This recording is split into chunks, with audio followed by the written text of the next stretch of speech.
I guess it's a cliche for you because, like most comedians, you were born in Honduras. Right. So, isn't that even weird for you to hear, born in Honduras? I would go on stage and go, hey, I'm from Honduras, and people would be like, what part of Mexico is that? If you go online, people that don't like me or my show actually accuse me of being Mexican because they thought I was Mexican. Right. You know what I mean? So it's one of those things where to me it's like, finally somebody actually heard that I'm not from fucking Mexico, you know what I mean? Do you get any heat for that? Does anybody say, hey, we're not all the same, we have our own culture?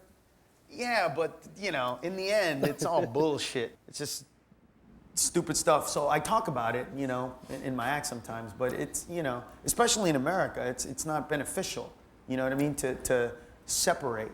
And you have to know different things. Like, I'll give you an example.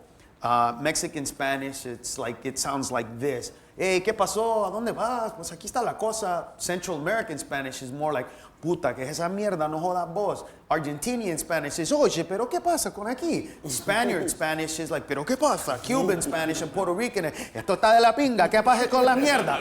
And so, like, I gotta know all that shit so that when I come here, I throw that in there, and Puerto Ricans are like, oh, that's cool, he knows us, you know what I mean? So, for you, it really comes down to math. It really is. Yes. Every syllable is important to you. You know, telling a joke is math, and we changed the equation.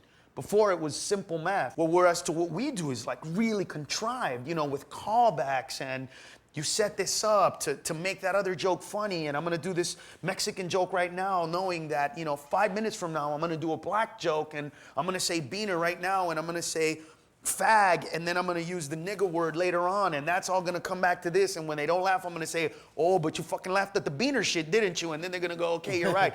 I mean, it's very, very contrived. It's not just, you know, going out there and saying stuff. It involves so much more. So you're not improvising on stage when we think you're improvising, or? No, I do a lot of that, but I'm thinking about it the whole time because there's emotion to it, you know what I mean? Like, a lot of my comedy, people want to laugh at, but they feel weird laughing at it, or they feel weird admitting that. And so sometimes you have to draw it out. Are the jokes working on two different levels? Is it on one side a message, on the other side just quick funny? Always. Yeah. It wasn't always like that, but it is now. You think that's got a lot to do with growing up in a neighborhood where you had to be able to tease people and get away with it? You know, like the real difference. You know what? I wasn't that guy. Yeah. I'm not funny in real life. I'm not funny. Is that right? You could tell right now. Yeah. Oh, yeah, that's true. Seriously. I only get laughs when I start to perform. So you put it on. I'm really good at that, but I'm not good at being funny. Just funny.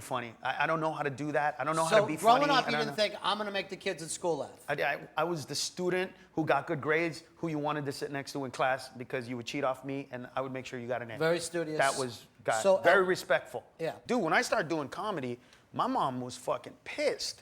She was like, you're going to be an engineer? What the fuck? Jokes? Jokes? And I was like, yeah, comedian. Why don't you tell jokes at your fucking job? What are you, stupid? You know? And I was like, and my dad was drunk. So my dad was like, hey, if he wants to be a clown, fuck it, let him be a clown. Look, my parents came to this country so that I could be a doctor, a lawyer, an engineer. You know, they never imagined this. At some point, you saw comedy, heard comedy that made you think there's an opportunity out there. No, what happened was, I'll tell you when it happened. I would watch the news, and it was like 1985 was when it really happened, and it really pissed me off because I thought it was, there was a plane that was flying from one island of Hawaii to the other, and the fuselage came apart. And if you're old enough to remember, there was like a big chunk of first class missing, and a flight attendant was actually sucked out of the plane at, I think, 7,500 feet. And they actually came out on the news and said, flight attendant, blah, blah, blah, sucked out of a plane. She's presumed dead. And I remember thinking, was she wearing Kotex with wings or some shit? Like, how the fuck did she maybe make it? She's fucking dead. You can go out on a limb and say this shit. She's, you know. And so I went to work. I was working at Farmers Insurance, and I was like, could you believe this bullshit? They said presumed dead. She's out of a fucking plane in the middle of the air. She's fucking dead. Even if she landed, I'm sure a shark ate her fucking ass. And everybody was laughing. And the more they laughed, the more angry I got. I'm not fucking trying to be funny. And they're like, you're fucking funny. Oh, you should see her face and shit. And I was like, So at that point, I went, wow, maybe I should do this because I'd always had those thoughts, but I never said them. I don't speak like this around people. I'm going to give the audience a little time. They want to Yeah. ask you some questions. The future of comedy, the future of stand-up, if you could buy us all a ticket to see one, maybe two performers, who would it be? Brian Holtzman. He performs pretty much at the Comedy Store. The guy is fucking brilliant. But I fear for the future of comedy, not in the long run, but in the short run, because I've been accused of stealing jokes. Now, if you hear this right now, you can see how passionate I am about what I do. There's no way I would take somebody else's shit. Are there premises that I do that other people do? Hey, listen, I've done probably 12 hours to 20 hours of recorded material. Fuck yeah, I do. This is not an easy place to be, Sure. man. Comedy is fucking competitive, and when there's a lineup of 8 comedians, they all want to be the funniest that night.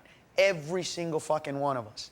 And, you know, it breeds for sometimes contemptuous relationships. And, you know, look, whatever you think is funny, if it's in your head and you wrote it and it's yours, do it. That's what it's all about. Carlos Mencia. Good job, buddy.